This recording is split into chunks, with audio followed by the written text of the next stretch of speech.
Welcome back, everybody, to the next episode of Understable Discourse, but the very first edition of our new series, Chain Reaction. Like I said to you last week, we're going to be splitting our episodes up into 2 weekly episodes now, with the first episode, the Chain Reaction, talking a lot about the last weekend's event, and focusing really on what happened, who did what holes were significant, and having a good time really dissecting the tournament itself. And then later in the week, we'll have an episode that looks forward to the next event coming up that weekend. That way, you could come in here on Monday and get some really great information about the event that just happened and be completely informed and have all of the data in your pocket as you go throughout the week. So let's get into our very first episode of Chain Reaction as we talk about the LWS Open at Idlewild. Now, this event this past weekend was electric for many reasons. If you watched the live coverage, you know exactly what I mean. And if you haven't watched the post-produced, hopefully you would have seen it by now. And if you haven't, go watch it because it really was a lot of fun. And I think a lot of us know that Idlewild is a very special event because typically we see a lot of new champions at Idlewild. And we also get a lot of very different types of leaderboards than we're used to seeing. Names we don't commonly see up at the top, we see up here at Idlewild, and some would say that's because the course is a bit luck-based and a little bit fluky. Others would say it's because the course just isn't as long as other courses on tour and focuses a lot more on consistency for specific shots and lines as opposed to just straight-up power off the tee pad. Whether you're in the luck camp or the specificity of the lines camp, Idlewild always gives us a very unique event. Last year we saw, Joseph Anderson, aka Joey Buckets, take down the win in pretty dramatic fashion, and this year we got ourselves, quite the exciting finish both for the MPO and the FPO alike. But when we look at the actual course this year, we didn't see any changes for the MPO side.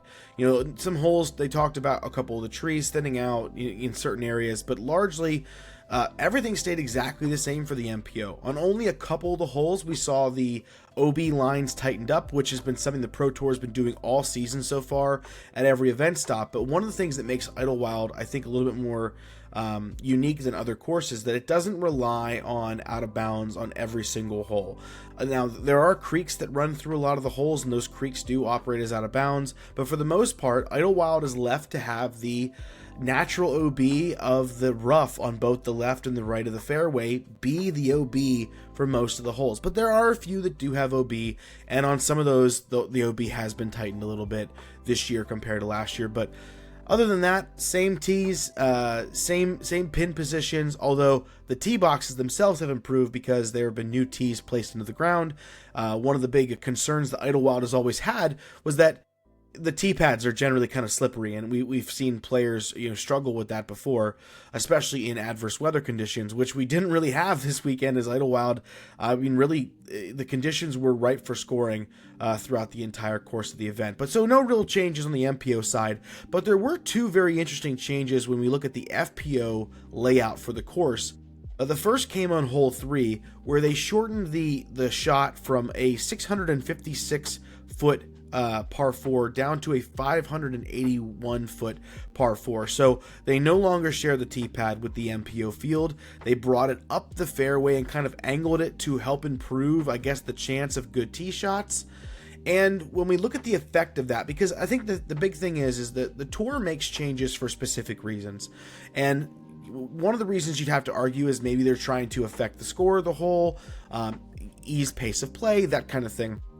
So we want to see how that changes the way a course played. We talked a little bit about those changes to Ledgestone in like hole 1 and hole 2 last week. So looking at hole 3 here, ultimately it didn't really change the outcome of the hole. Last year the hole had a 91% fairway hit rate, and this year it jumped up to 96%. And it improved the average score on the hole from 0.56 over par to 0.3 over par. So not really a dramatic change, a quarter of a stroke improvement by making the hole shorter. So overall, I would say this maybe was just a pace of play change, but it didn't really do anything to make this hole, separate this hole from what we saw last year. However, that's not the case for the second change on hole 10, where the hole was shortened from a 368-foot shot down to a 222-foot shot. So if you can imagine with me, this is the hole that, we commonly see people talk about how there's a gap, you try to hit it, you get a little lucky, it's uphill, it's a very long shot, and it's a tough hole for the MPO field, let alone for the FPO field. And so they moved the tee pad up, set it off to the right, and gave a much more, I would say, direct and easy line to the basket, and the effect was drastic.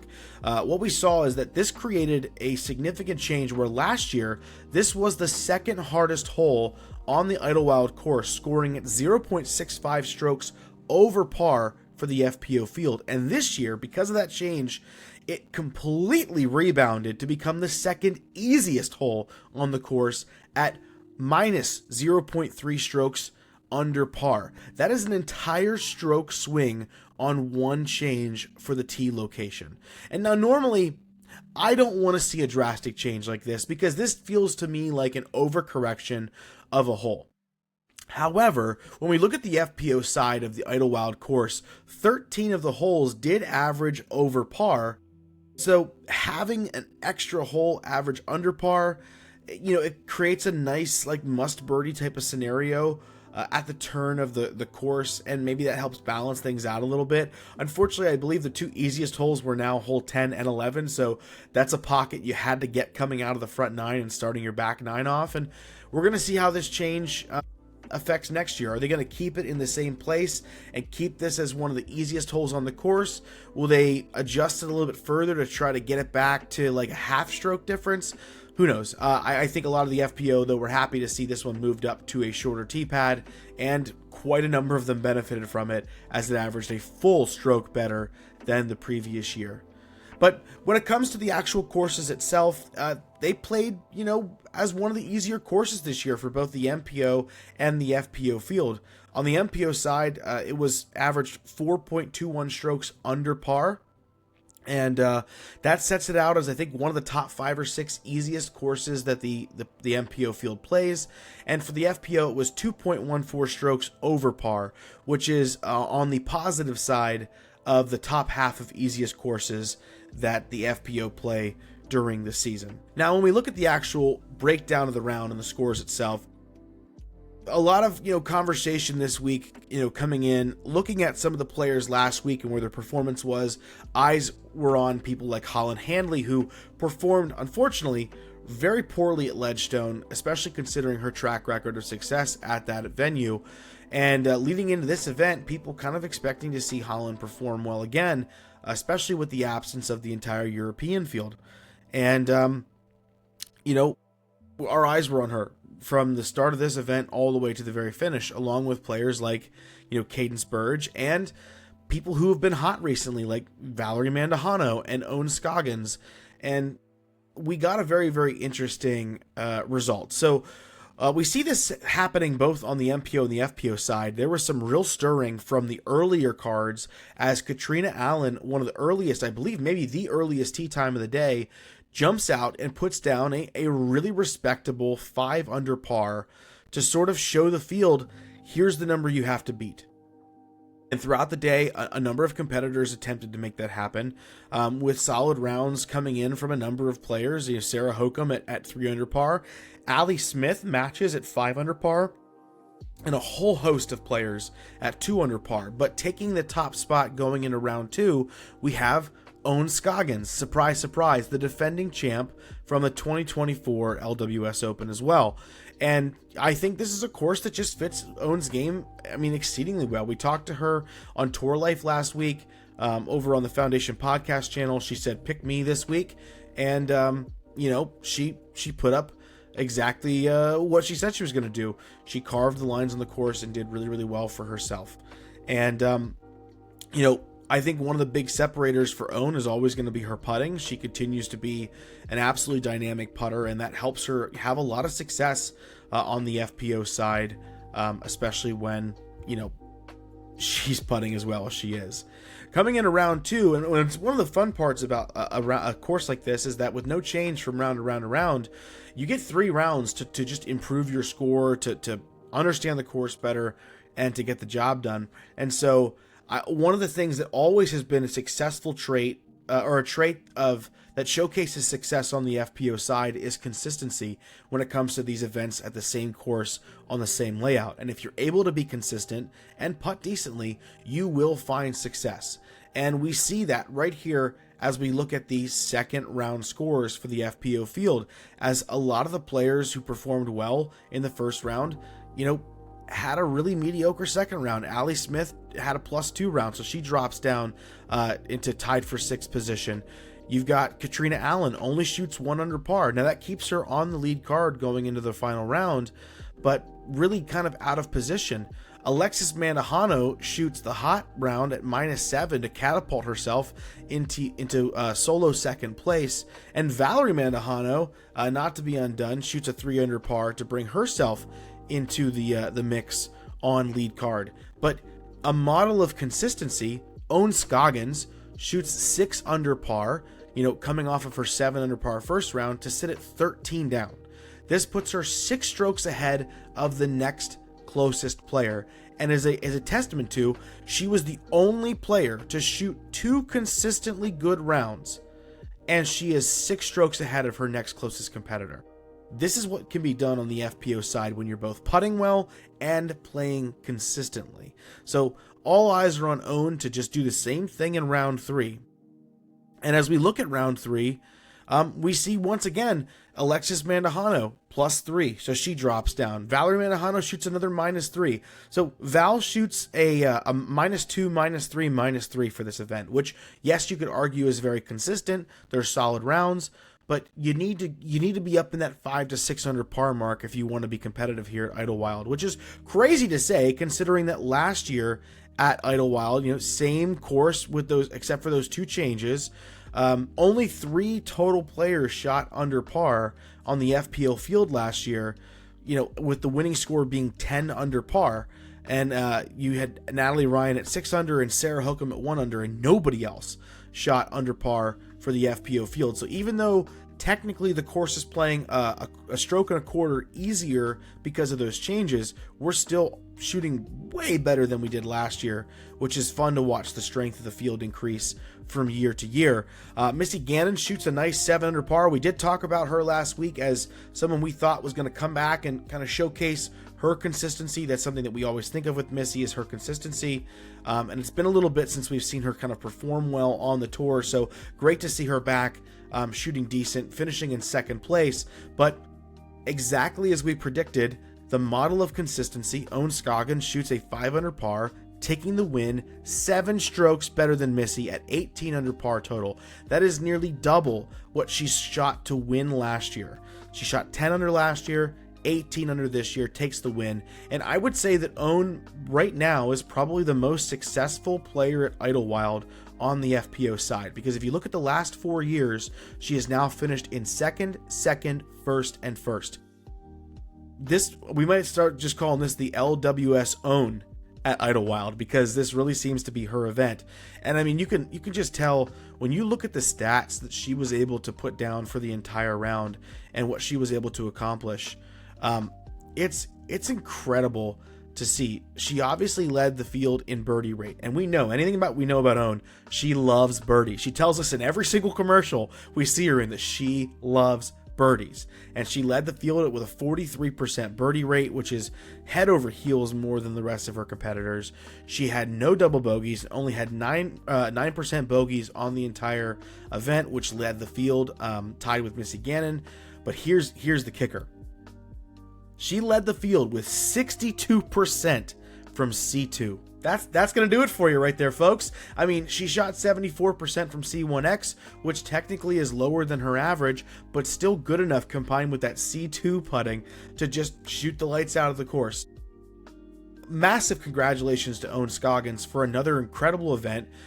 We've got world champ, then 2nd place in a playoff at Ledgestone, Idlewild champ. Owen is heating up and definitely in the conversation for what we're going to be doing, because right now she's stepping up when Holland Hanley isn't. And oh yeah, Holland Hanley, I didn't forget, where did she finish this weekend? It's not fun when you have to scroll down the leaderboard to find out where Holland finished at, tied for 11th. So Holland is on a not so great streak, and Own is showing up in a very, very big way. And we'll see how that progresses into the next event, which we're going to talk about later this week. But before we do that, before we get anywhere, let's hop over to the MPO side to talk about one of the most, I would say, impressive down the stretch events we've seen all year long. Now, for the MPO side in round one, we saw the same thing we saw on the FPO side, and that's someone on an early tee time jumping out and showing everyone this is the score to beat. And that is, very proud to say, a Lancaster local to me, Jesse Longenecker, who performed incredibly at Ledgestone to I think finish in the top 20, jumping out here tied for the hot round by the end of the first round at 12 under par. An incredible score to put down, as he is joined by Gavin Babcock, who shot that not so long after that, and then eventually at the end of the day, Paul McBeth. Flexing on the event, showcasing that this, his level of consistency is still there. And then joined very closely by Gannon Buhr at 11 under par and Kyle Klein at 11 under par, and a whole host of people shooting double digits 10 under to be right there in the mix. So Idlewild is off to a crazy start. Super proud of my boy Jesse Longenecker for being there. If you haven't checked him out, make sure to go be watching him at the events he plays at, because he is going to be a force to be reckoned with in the future. But let me tell you something. I don't think being on a lead card for the first time ever on the Pro Tour with Paul McBeth and Gannon Buhr is something that he had on his bingo card this year, but he got it. And I'll be honest, the pressure did get to him a little bit to start the round off. He had a tough start. He finished -5 for the round, going 2 over in the first 5 holes. He really cleaned it up to finish 5 under par. Solid performance from him. Gavin Babcock did not have the round that he wanted to have. Shot 4 down. He had a decent start, a decent finish, but a kind of a silent middle stretch to his round.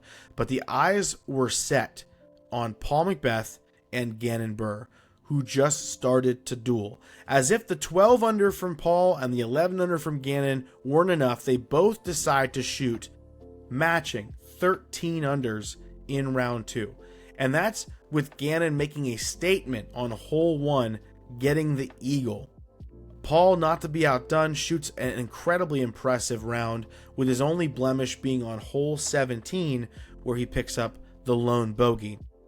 And we've got great rounds coming from Kyle Klein with an 8 under par, being at 19 under, and Raven Newsom 11 under to get to 18 under. But these guys are already 5 and 6 strokes back of these two leaders. And the sun goes down on day 2, and on day 3, we know we're getting what we've always wanted this season: a Paul McBeth versus Gannon Buhr lead card, separated from the field shootout. And let me tell you something, boy oh boy, did we get a shootout. So we get to the very, very start of the round, and I'm going to highlight a few good rounds before that. Cole Rodolin, an incredible eagle on hole 1, shooting the 12 under par to rocket himself up to 3rd place. Kyle Klein staying consistent to grab that solo 4th, and some other really great rounds coming in from like Andrew Miranda, Chris Dickerson at 10 under par. The show we all came to see, the battle between Gannon and Paul. Paul starts the round off extremely hot, shooting 5 under par through the first 6 holes, whereas Gannon takes a par, birdie, and then a bogey, followed by a par and a birdie. So Gannon is already kind of on the back foot, down by 4 strokes, leading into the stretch of 7, 8, and 9. Paul goes on a bit of a par streak here, 7 through 10, kind of cooling off. And this is when Gannon decides to put his foot on the gas pedal and show people that he is not out of this event. As we get to hole 8, where Gannon does some pretty magical things. Has a decent shot, finds himself right in the middle of the fairway, lines up, a forehand to kind of push the issue, and throws it in from 315 feet for the eagle, blind around the corner. And we have ourselves a ball game. And it just gets crazy from that point on as the two of them exchange blows back and forth. Gannon picks up the birdie on 10. They both birdie 11. Paul gets the bogey on 12. Gannon gets the birdie. The possession of the lead is now in Gannon's hands. Gannon gets the double bogey on 13 to Paul's par, back in Paul McBeth's hands, and it goes back and forth, eventually leading to a point where Gannon now has to make up 2 strokes on hole 16, gets the eagle for the 3rd round in a row. You heard that right. Gannon played -6 on hole 16 for the course of this tournament, and he now narrows it down to 1. Both of them find themselves on 17 with C2 looks to get to a birdie. They are unable to do so, and we go into hole 18. Gannon down by 1 to Paul, and Gannon has the box, and he throws one of the longest, most impressive drives I think we've seen on hole 18 all year, maybe in the last couple of years, basically getting out the gap.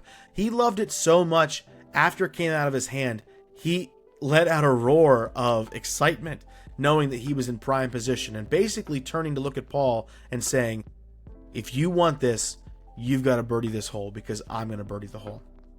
Paul steps up, throws his shot, starts to leak to the left a lot more than it needs to, takes a kick to the left, but takes a very fortunate bounce back to a decent position to throw from. So Paul now is, I would say 2/3 of the way down the tunnel, looking out of the tunnel at the 2 trees that he has to get, past to the basket. And Paul puts down one of the most Paul-esque things I've ever seen. Just from a form perspective, angle, nose control, speed control, whatever you want to call it, it is perfect. Throws from the tunnel, out the tunnel, under the trees, glides it up to basically parked position, securing himself the win, provided Gannon doesn't throw in from his position, but with the angle he was at, it was very, very tough to do. Gannon gets the birdie, Paul gets the birdie, and Paul ends his winless drought. For the first time since the PCS Open in 2023, Paul McBeth is a Pro Tour champion once again. And let me tell you something, everyone is going nuts about this, saying Paul's back, Paul's back, Paul's back. I don't know about you, but a Paul McBeth who knows he can win is an exciting thing for the Pro Tour. And you know what else is exciting? Gannon Buhr, who knows that Paul McBeth knows how to win, is exciting for the Pro Tour. I envision some great battles coming down the stretch. Do I think that Paul is now going to go win every event because the McBeast is back? No, I don't. I'm leveling expectations here. I think he's going to shoot very, very well the rest of the year. I think he's going to be in contention. It's going to be fantastic to see. And he may very well vie for another win at some point this season, but it's nice to see him in the winner's circle again. It felt like old times. Takes me back to the wins that I got to see him do for the years when I first started watching professional disc golf. So it was nice to see that, see the crowd support the big win. A little weird the camera didn't give us the angle to see the actual trophy presentation, but who knows. It's going to be a good time. I hope you enjoyed this episode as we look specifically at the LWS Open at Idlewild. We're going to be doing this every single week now. Tune in later this week as we break down the next event.